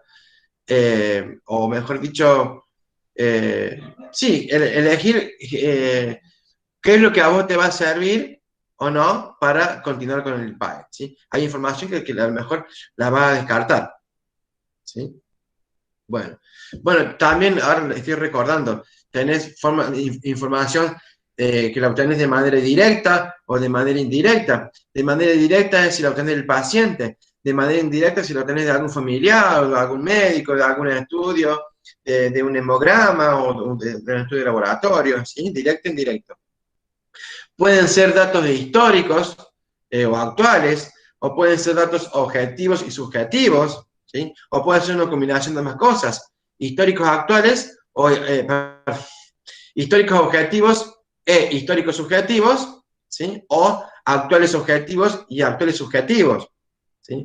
Son los tipos de datos que yo puedo obtener. Bueno, todo eso con respecto a la valoración. Con respecto al diagnóstico, y acá es donde se presenta la confusión de todo el mundo, lo que tiene que tener en cuenta son 3 cosas. El PES, ¿sí? ¿Qué es el problema con el que el paciente ingresa? La etiología y los signos y síntomas. Cuando nosotros hablamos de problema, etiología y signos y síntomas, tenemos que tener en cuenta que estos son diagnósticos de enfermería, no de medicina, ¿sí? Porque el médico tiene sus diagnósticos, pero la enfermería también tiene sus diagnósticos. Y el mecánico que vos le llevas el auto también tiene sus diagnósticos. ¿Sí? La profesión que sea o el oficio que sea tiene sus diagnósticos. Si vos vas a llevar al auto mecánico, el mecánico te dice, bueno, sí, vos sabés que el problema que tiene el auto es en el burro, qué sé yo, te diagnostica el problema del auto. Bueno, el médico tiene su diagnóstico, tiene una taxonomía, tiene una lista de enfermedades. Y nosotros tenemos los diagnósticos de enfermería. ¿En qué yo me tengo que concentrar? ¿Cuál es la diferencia entre un diagnóstico médico y un diagnóstico de enfermería? Bueno, el médico se ocupa de curar la enfermedad. El enfermero se ocupa de cuidar al paciente. Curar y cuidar. Entonces, ¿a dónde me voy a enfocar yo el diagnóstico de enfermería? En los cuidados, no en la enfermedad. Si el paciente tiene una neumonía, que es un diagnóstico médico, el médico se va a encargar de la neumonía. ¿Sí? Me va a dar la medicación, me va a decir que lo nebulice, que le haga los PAF, que le haga antibióticos, todo lo, que le ponga oxigenoterapia, todo lo referente a la neumonía. ¿Sí? Pero yo me voy a hacer cargo de los cuidados del paciente. ¿Sí? ¿Y cómo encaro estos cuidados? Bueno, haciendo un diagnóstico que tiene 3 partes: problema, etiología y signos y síntomas. Yo siempre doy el mismo ejemplo, porque es el que primero se me viene a la mente, y es el que más trabajo en la clínica, los problemas respiratorios. ¿Sí? Yo no puedo poner un diagnóstico como problema del paciente neumonía. No. Lo que yo voy a poner es lo que estoy observando del paciente. ¿Qué estoy observando del paciente? Por ejemplo, dificultad para respirar. ¿Sí? Si lo querés decir más bonito, poner alteración del patrón respiratorio. De las 2 formas que lo ponga, es lo mismo, está hablando del mismo problema con diferentes palabras. Alteración del patrón respiratorio o dificultad para respirar. Ese es el problema que vos estás viendo. Ahí tenés la primera parte del diagnóstico. La segunda parte dijimos que es la etiología, o sea, la causa por el cual el paciente tiene una dificultad para respirar. ¿Sí? Supongamos que el paciente tenga las vías aéreas obstruidas con secreciones, ¿sí? con mocos, con secreciones, ¿sí? Que no pueda respirar por eso, porque las tenga obstruidas. Entonces, ¿cuál es la etiología? La obstrucción. Arranquemos de nuevo. Dificultad para respirar, o alteración del patrón respiratorio, a causa de obstrucción de las vías respiratorias. Con secreciones, puedes agregarle. ¿Sí? Bueno, a causa de el nexo que tienen que utilizar para unir el problema y la etiología. Y tenemos la otra parte del diagnóstico, que vamos a utilizar otro nexo. Manifestado por, y ahí vemos el signo y síntoma. ¿Qué signo a mí me dice que el paciente tiene una alteración del sistema respiratorio? Por ejemplo, la cianosis, que es el color azulado de la piel, ¿sí? Por la falta de oxígeno. O puedo decir una taquipnea, ¿sí? O puedo decir una disnea. Bueno, yo voy a decir el signo o síntoma que yo esté viendo, ¿sí? Que a mí me está indicando todo lo anterior. Entonces, ahora lo hagamos completo, con problema, etiología y signo y síntoma. Dificultad para respirar a causa de obstrucción de las vías aéreas con secreciones, manifestada por cianosis. Y ahí tenés el diagnóstico. ¿Sí? Pensando en el diagnóstico, yo ahora voy a hacer, y en las partes del diagnóstico, yo ahora voy a hacer las siguientes 2 partes del proceso de atención de enfermería: la planificación y la ejecución. Mirá, la planificación la voy a hacer en base a ¿qué? A la primera parte del diagnóstico. La primera parte era el problema, era la dificultad para respirar. Entonces yo en la planificación tengo que fijar el objetivo del paciente. ¿Cuál es el objetivo del paciente? Recuperar el patrón respiratorio. O, dicho otras palabras, que el paciente respire bien. Que el paciente deje de tener la dificultad para respirar. Ese es el objetivo de la planificación. Yo, para hacer una planificación, me tengo que fijar entonces en la primera parte del PAD. ¿Sí? Muy bien. ¿Qué hago en la planificación? Fijo los objetivos del paciente. ¿Sí? Y digo, ¿y qué vamos a hacer? Y bueno, ¿qué voy a hacer en la ejecución? Que es el siguiente paso. En la ejecución, vos vas a solucionar el problema de la etiología, que es la segunda parte del PAE. ¿Cuál era la segunda parte del PAE? Que el paciente tenía una obstrucción de las vías aéreas a causa de unas secreciones que tenía. ¿Sí? Entonces, en la ejecución, ¿qué voy a hacer? La acción de enfermería. ¿Y cuál es la acción de enfermería? Aspirarlo. aspiración nasofaringea, aspiración orofaringea, aspiración traqueal, si tiene una traqueotomía. Entonces, ahí tengo la ejecución pensando en qué, en la segunda parte del PAE. Ese es un tip que tienen que tener en cuenta cuando tienen que hacer la planificación, que es la tercera parte del PAE, y la ejecución, que es la cuarta parte del PAE. Entonces, la ejecución son todas las acciones que yo voy a realizar para poder llegar al objetivo que me planteé luego de haber hecho el diagnóstico y la valoración. Y por último, tenemos la evaluación, en donde yo, ¿qué voy a hacer? Y voy a ver si todo lo que hice tuvo efecto o no. Si no tuvo efecto, tengo que modificar todo. Tengo que volver a hacer la valoración, volver a hacer el diagnóstico, volver a hacer la planificación y volver a hacer la ejecución para llegar a buen puerto, para solucionar el problema del paciente. ¿Sí? Para eso me sirve la evaluación. La tengo que hacer sí o sí. Bueno, uno quizás está sentado 2 horas, o 2 días, o 2 semanas haciendo este PAE que yo les acabo de mencionar. ¿Sí? Pero cuando ustedes hagan muchos PAE y cuando ustedes empiecen a trabajar y tengan años de experiencia, van a hacer un PAE sin pensarlo. Y yo siempre doy este ejemplo, porque me pasó muchas veces. Abro la puerta de la habitación, lo veo el paciente negro en la cama. Corriendo salgo a buscar una bigotera, un sistema de aspiración. Vengo, lo aspiro, le pongo la bigotera y me siento al lado a esperar que el paciente se recupere. Yo en 2 segundos hice los 5 pasos del PAE y ni siquiera lo pensé. Hice una valoración rápida cuando lo miré, ¿sí? Hice el diagnóstico en el camino, cuando iba a buscar las cosas, ¿sí? La dificultad para respirar todo el diagnóstico que acabo de decir, traje las cosas planificando 2 cosas, planificar aspirarlo y planificar oxigenoterapia, lo ejecuté y me quedé a hacer la evaluación a ver si el paciente se repuso o no. Si el paciente salió de esa dificultad. Miren todo lo que hice en 2 segundos y ni siquiera lo pensé. El proceso de atención de enfermería no está inventado al azar. El proceso de atención de enfermería es un proceso que se hizo en base a la realidad, en base a la actividad que hacemos. ¿Sí? Y nosotros, todas las actividades que nosotros hagamos, tenemos que basarnos en un proceso. Es nuestra herramienta. ¿Sí? Y una característica que tiene el proceso de atención de enfermería es que nosotros somos los únicos que tenemos competencia para llevarlo a cabo. Somos los únicos profesionales competentes para llevar a cabo este proceso, porque es un proceso de atención de enfermería. ¿Sí? Bueno, más o menos no me metí bien en definir cada cosa, pero a grandes rasgos, ese es el PAE. Van a hacer un montón de PAE, se van a adaptar, no lo van a querer ni ver, pero como les dije recién, después lo van a hacer solitos sin pensar. Bueno, no tengo más preguntas.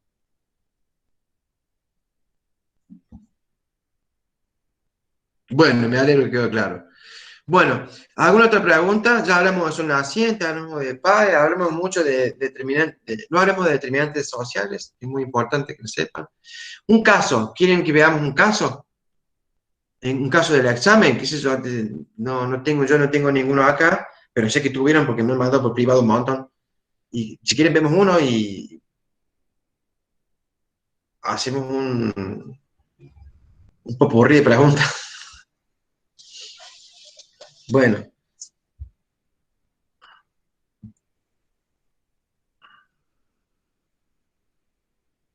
Perfil epidemiológico y determinantes.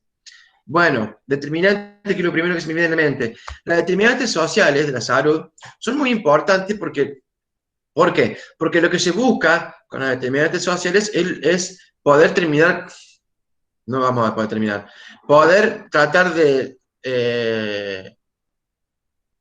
minimizar, esa es la palabra justa, minimizar la desigualdad. Hay una falta de equidad terrible en un montón de aspectos. En salud, una desigualdad terrible.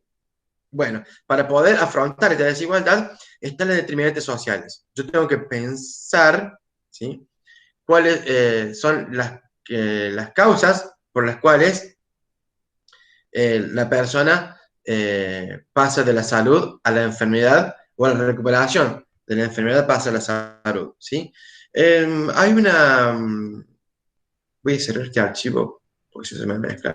Hay una teoría que es la de Lalonde, que la Lalonde tiene en su teoría un dibujo, un esquema, ¿sí? Un esquema gráfico muy parecido al sol naciente. ¿Sí? Gráficamente vos lo mirás y pensás que es el sol naciente. No, no, no. Está hablando de la estructura de las determinantes sociales. Es muy parecido. Deme un momento que lo voy a buscar, así hablamos de eso. Esto está en la unidad número 3, el tema número 3. Vamos a hablar de eso.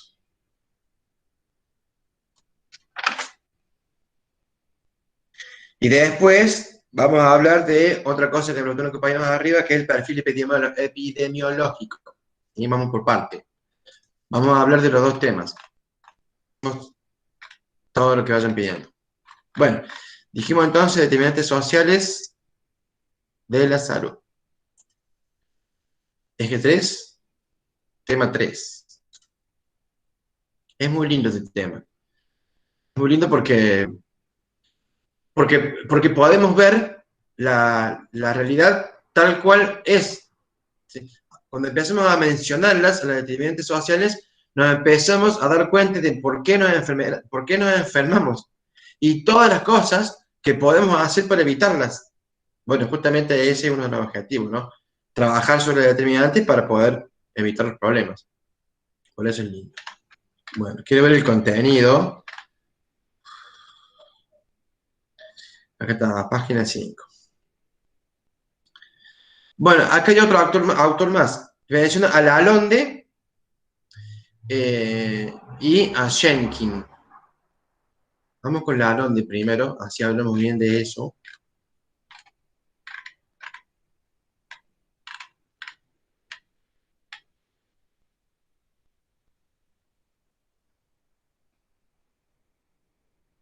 Bueno, Lalonde propone, en su teoría, el campo de la salud, ¿sí? Que hay un esquema, hay un dibujo, ¿sí? Un gráfico, donde está el campo de salud en el centro, ¿sí? Y alrededor giran las determinantes sociales, que son el medio ambiente, la biología humana, el estilo de vida y la organización de la atención, ¿sí? Bueno, la biología humana tiene mucho que ver con la genética. O sea, nosotros tenemos en nuestros genes, ¿sí? Un montón de características de nuestros antecesores, ¿sí? Si nosotros, por ejemplo, tenemos padres o abuelos diabéticos, yo tengo una predisposición a enfermarme de diabetes. No significa que me voy a enfermar, pero tengo una predisposición porque lo tengo en los genes, ¿sí?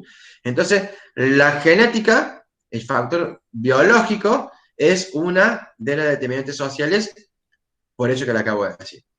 Después tenés el estilo de vida. Bueno, del estilo de vida podemos decir un montón de cosas, ¿sí? Estilo de vida con respecto a la alimentación. Estilo de vida con respecto al ejercicio físico. El estilo de vida con respecto a el cigarrillo, el alcohol, las drogas, ¿sí? Entonces yo tengo que ver, por ejemplo, qué tipo de alimentación tengo. Si es una alimentación rica en grasas, si como muchos hidratos de carbonos, si no como nutrientes como por ejemplo verduras, frutas, carne, leche, huevo, ¿sí?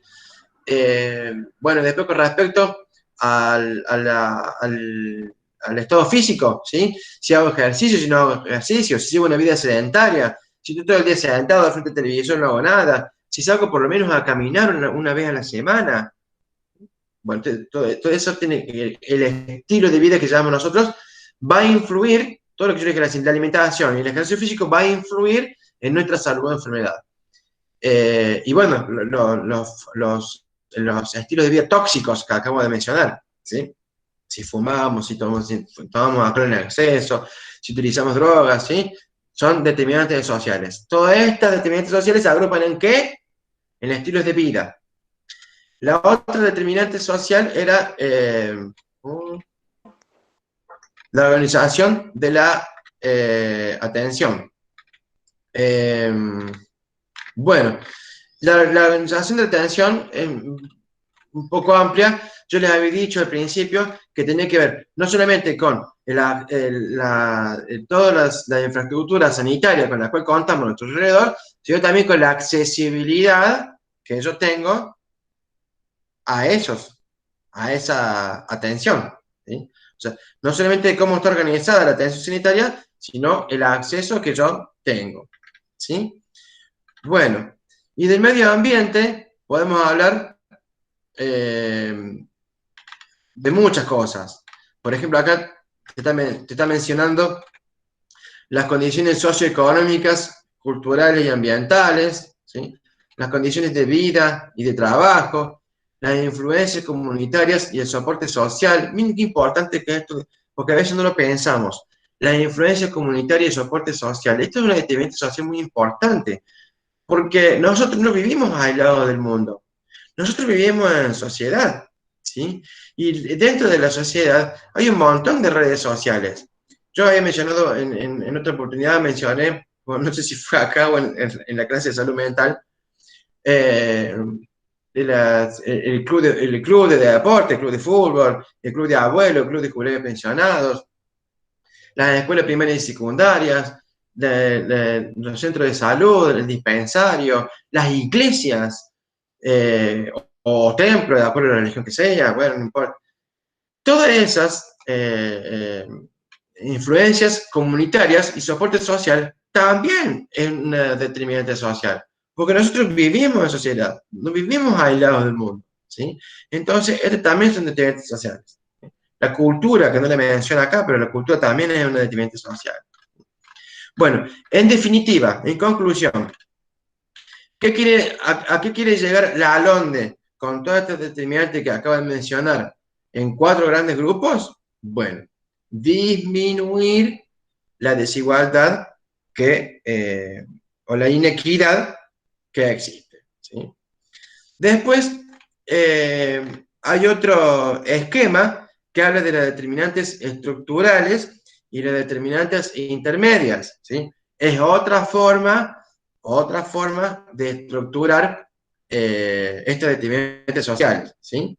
Dentro de las determinantes intermedias tenés factores biológicos, factores psicosociales, circunstancias materiales como vivienda, trabajo, disponibilidad de alimentos y otros, ¿sí? Y es otra organización, ¿sí? Estructurales e intermedias. Determinantes estructurales y determinantes intermedias. Las determinantes estructurales tienen más que ver con el Estado, ¿sí? Con las políticas, ¿sí? Con las decisiones políticas, con los programas, ¿sí? También tiene que ver con la cultura que tengamos, nuestras tradiciones, nuestras costumbres, nuestra procedencia, ¿sí? Todo eso tiene que ver con lo estructural. Y lo intermedio tiene más que ver con los factores psicosociales y biológicos que vimos, como por ejemplo estilos de vida, comunidad y demás, ¿sí? La interacción de estos determinantes, tanto estructurales como intermedias, ¿sí? Conforman el grupo de determinantes sociales. Bueno. Y por último podemos decir que las determinantes sociales son el puntapié inicial para nosotros poder identificar los factores de riesgo que hay en una comunidad y, una vez que tenemos los factores de riesgo, poder evitar las enfermedades prioritarias, ¿sí? Vamos a ver un ejemplo. Esto está en la página número 10, si lo quieren buscar ustedes. Por ejemplo, una determinante social, el hambre. El hambre es una determinante social. No es una enfermedad, ¿sí? Bueno, el hambre, que es una determinante social, me va a traer a mí aparejados factores de riesgo, que es el segundo paso que yo quiero dar. ¿Cuál es el factor de riesgo? Bueno, por ejemplo, nutrición insuficiente o excesiva. Nutrición insuficiente, ¿sí? Ahí ya voy a tener un tipo de trastorno, o excesiva, otro tipo de trastorno, tiene que ver con los hábitos alimentarios.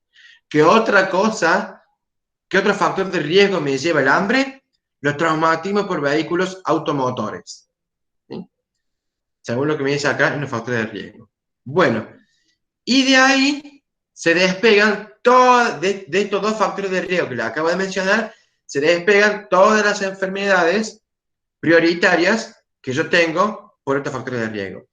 ¿Qué enfermedades prioritarias tengo, por ejemplo, con respecto a la nutrición insuficiente o excesiva? Tengo cáncer, cardiopatías, obesidad, desnutrición, diabetes, mortalidad infantil, mortalidad materna. Todas son las enfermedades prioritarias que tengo por el factor de riesgo de nutrición insuficiente o excesiva. Y el otro factor de riesgo es traumatismo por vehículos automotores. ¿Sí? ¿Qué enfermedad tenemos prioritaria? Lesiones no intencionales. ¿Sí? O sea que tenemos la determinante social, el factor de riesgo que deriva de esta determinante social y las enfermedades a las que yo voy a estar vulnerado por estos factores de riesgo a los que estoy expuesto. ¿Sí? Bueno, eso es todo lo más importante, digamos, con respecto a las determinantes sociales. Después le habla también de las 10 primeras causas de muerte en la Argentina, también si lo quieren tener. ¿Sí? Bueno. Eso todo con respecto a determinantes sociales. Después, otra compañera me preguntó sobre qué era, sobre el perfil epidemiológico. Perfil epidemiológico de salud del colectivo del adulto y anciano. Bueno, ¿qué vemos dentro del perfil epidemiológico? Ya lo vimos antes, ya lo hicimos mención. Vemos por qué las poblaciones están envejeciendo. Esto quiere decir que en las poblaciones cada vez hay más personas adultas mayores. Y estas adultas mayores viven un poco más de tiempo que antes. Antes se morían, no sé, a los 65 años y ahora se mueren después de los 75, después de los 80. Bueno, después en el perfil epidemiológico también vimos las principales causas de muerte, que ahí vimos 4. ¿Sí? Problemas cardiovasculares, isquemias, problemas respiratorios era otro, y no recuerdo muy bien cuál era el cuarto. ¿Sí? Pero tiene que ver con eso, con las principales causas de muerte. Y después tenemos el rol de la enfermería frente a la epidemiología. ¿Y cuál es el rol de la enfermería frente a la epidemiología? Justamente conocer cuáles son las causas principales de muerte o cuáles son las causas principales de las diferentes enfermedades para nosotros poder efectuar nuestros cuidados conociendo con anticipación estos indicadores. También podemos cumplir no solamente la función asistencial, podemos cumplir la función de investigación, poder participar en crear programas y estrategias de salud en base a una investigación propia. ¿Sí? Eso está dentro de la epidemiología también. Bueno, vamos a ver qué es los mensajes. Tenés el caso del parcial 2, dice. ¿Tenés el caso del parcial 2? No, yo no tengo los casos. Dime ustedes. Dice Silvia, sobre el envejecimiento saludable, ¿cómo establecemos la evolución normal en relación a la edad? Ejemplo. El envejecimiento saludable estaba en el eje número 3.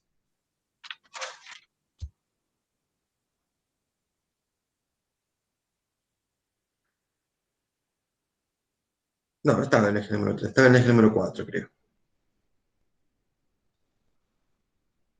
Sí, está en el eje número 4.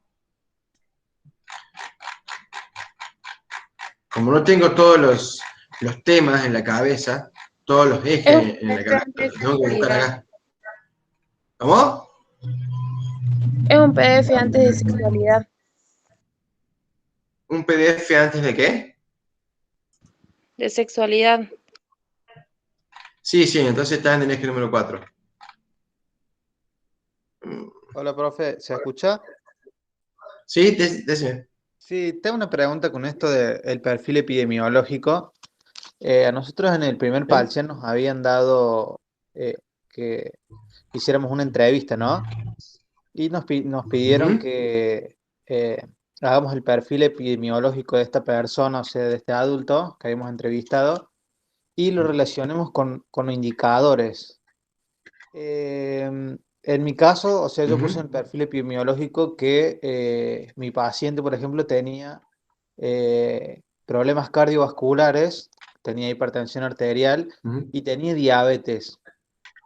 Y yo quería preguntarte cómo lo relaciono con el tema de los indicadores, porque yo busqué los indicadores básicos y no me salía, digamos, cómo armar el indicador de diabetes, digamos, del número de diabetes o cómo relacionarlo. No sé si me explico.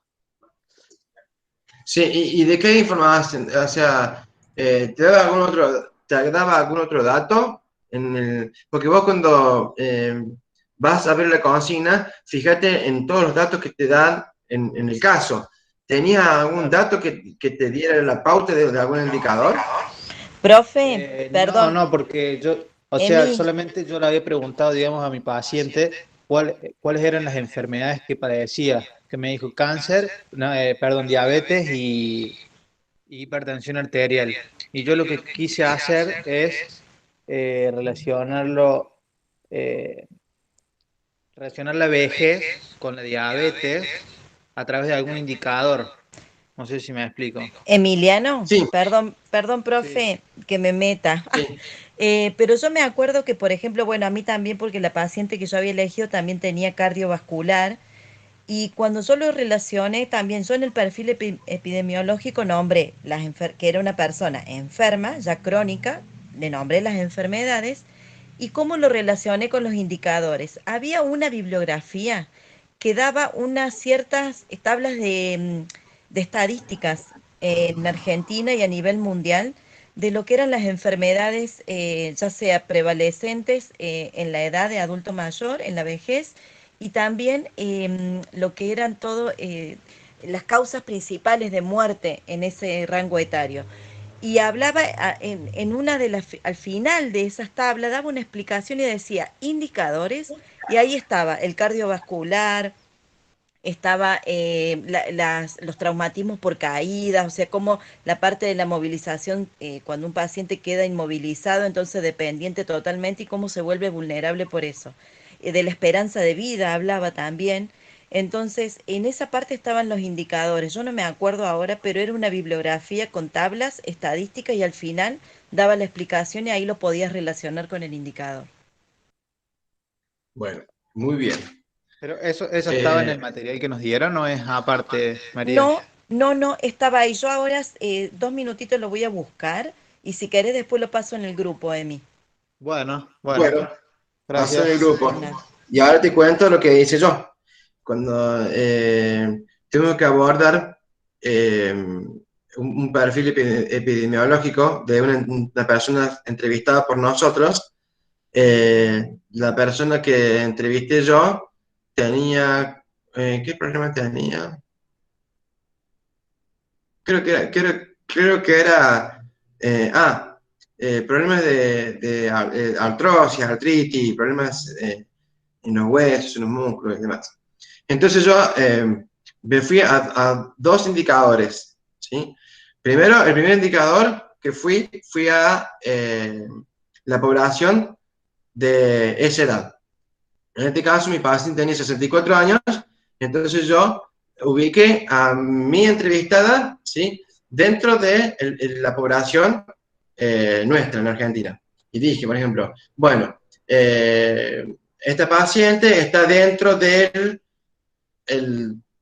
no sé qué porcentaje de población hay de adultos mayores dentro de la franja etaria de 60 a 65 años. ¿Sí? Entonces, primero hablé de la población.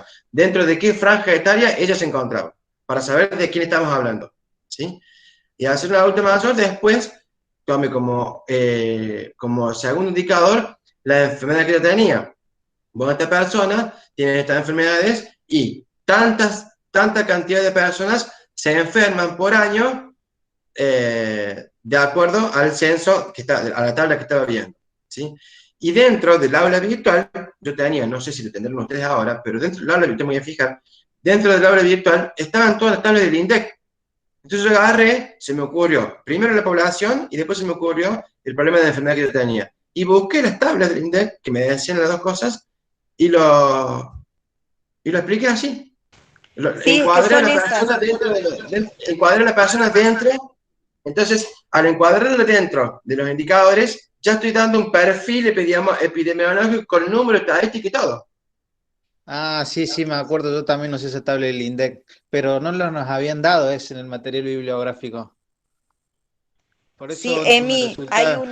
hay una bibliografía que las tiene. Yo ahora las busco para que sepan cuál es, porque sí estaban. Bueno, Ah, mira, bueno, acá una bueno. compañera dice que es Argentina 2019. Yo la última que vi fue Argentina 2017. O sea que esta que me dice la compañera inclusive es más nueva todavía.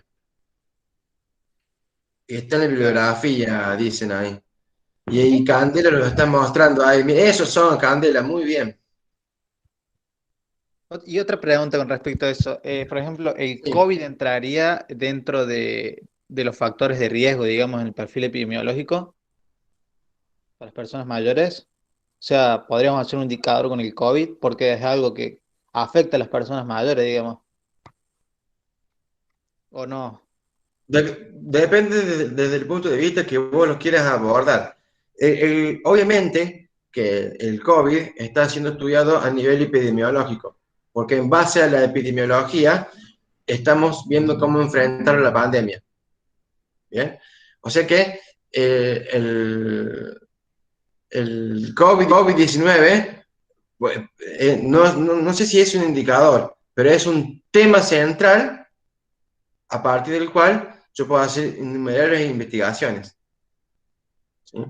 No lo pondría yo el COVID como indicador. Gracias, profe. De nada. Bueno. Bueno, no hay más preguntas.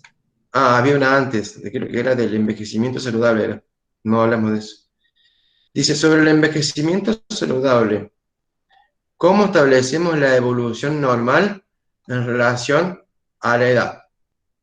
Creo que había una pregunta de esa en el examen, ¿sí? El envejecimiento tiene una evolución normal, ¿sí? Tenemos las definiciones de envejecimiento saludable de acuerdo a la OMS, ¿sí? Pero en el medio nos podemos cruzar con un montón de factores y determinantes que afectan, ¿sí? Este envejecimiento saludable, ¿sí?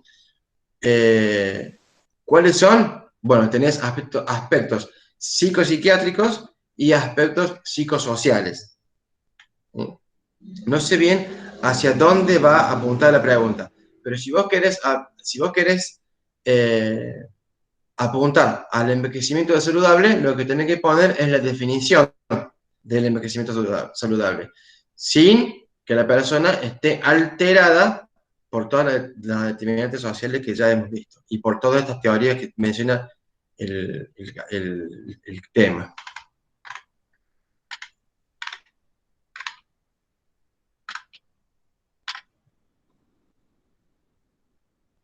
Te hago una consulta respecto al envejecimiento saludable. ¿Sí? En el examen nos decía que estableciéramos dentro de los parámetros normales el envejecimiento saludable de Juana, por ejemplo. Nosotros, ¿cómo, digamos, cuáles son los parámetros? Si bien la OMS nos da una definición de envejecimiento saludable, ¿en qué nos medimos nosotros para determinar cuál sería el indicado para esa mujer? Bien, sí me acuerdo. Bueno, tiene que ver con la evolución normal de la vejez, ¿sí? Nosotros tenemos un ciclo de vida, ¿verdad? Cada parte de este ciclo de vida tiene algunas características que son propias de ese ciclo y que no se pueden que son inmodificables, ¿sí? Puede afectarlas a algunas personas de manera más temprana y a otras personas puede afectar de manera más tardía, pero aparecen, ¿sí? Esta evolución normal tiene 4 factores. El primero, esta es la respuesta de la pregunta del examen. El primer factor es el deterioro progresivo de las propias funciones físicas. Juana, me acuerdo que estaba dentro de este factor, porque me acuerdo que creo que se había caído y se había quebrado la cadera, me parece. No recuerdo muy bien. Pero el deterioro progresivo de las propias funciones físicas no es una enfermedad que tenga el paciente, no es algo loco, fuera de... No. Es un factor de la vejez, ¿sí? Es un factor del ciclo de vida. Bueno, el deterioro progresivo de las propias funciones físicas. El segundo factor es la declinación progresiva de las facultades y de las funciones mentales. El tercer factor es la transformación del medio familiar y de la vida profesional. El medio familiar se transformó en la vida de Juana, porque Juana pasó de vivir sola y ser atendida por su hija, que la venía a ver cuando podía porque trabajaba, pasó a tener otro ámbito familiar, que era un grupo doméstico, porque se fue geriátrico. ¿Sí? Y después, las reacciones del sujeto ante estos diversos factores. ¿Sí? Eso serían la evolución normal que lleva aparejada la edad con estos 4 factores. Esa era la respuesta del examen. Y después sí, la definición de la OMS. Claro, nosotros, digamos, tenemos que basarnos en esos 4 factores para describir el envejecimiento saludable de Juana, por ejemplo. Claro. Y después, me acuerdo que... Me estoy acordando ahora. Juana era viuda. No, estaba por allá con el marido, pero ese es de otro caso. Es un caso de salud mental, no es nada que ver. Bueno, eso con respecto al envejecimiento saludable, de lo que preguntaba el examen. Bueno, muchas gracias. Nada. Bueno, a ver los mensajes si hay otro.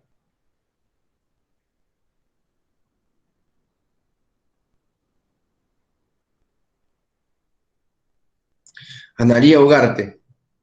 ¿Sos pariente de la profesora Tania, vos? Dice, cuidado del adulto y llegar saludable a suelto. Cuidado, que no le entiendo la pregunta. Adulto mayor. Cuidado del adulto y llegar saludable a adulto mayor.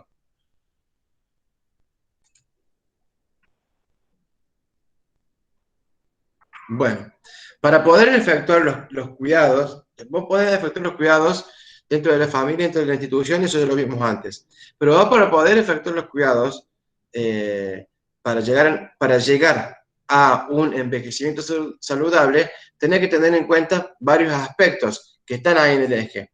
El primero son los cambios sociales que existen en el envejecimiento, ¿sí? Tenés que tener en cuenta los cambios sociales.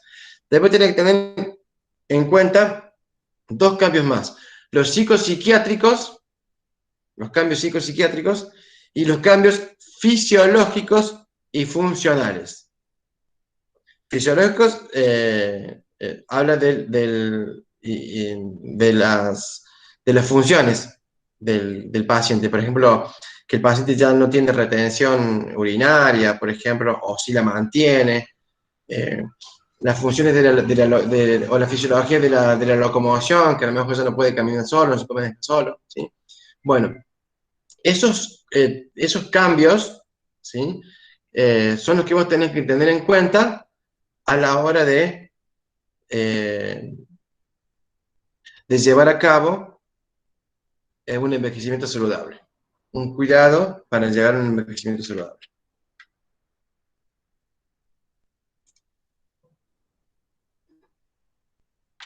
Bueno.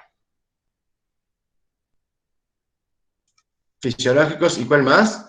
Tenés cambios sociales, cambios psicopsiquiátricos y cambios fisiológicos y funcionales. Esos 3. Bueno, llegamos a las 2 horas que teníamos estipuladas. Pensé que este iba a durar como 5 horas, pero bueno, gracias a Dios pudimos abarcar los temas más importantes, por lo menos los temas que más se vieron en el examen, ¿sí?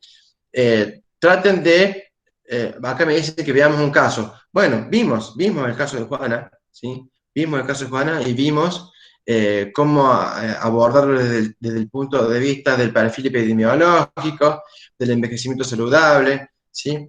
Sí, vimos un caso y vimos cómo abordarlo, ¿sí? Así que bueno, espero que tengan éxito mañana tarde. A la mañana peguen un repasito de los 4 ejes, vean el video, pues les va a ayudar mucho, les va a refrescar la memoria, ¿sí?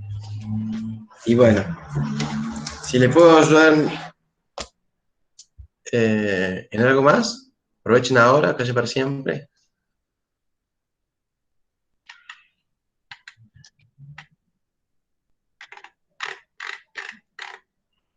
Bueno, gracias, muchas gracias. Bueno, gracias a ustedes.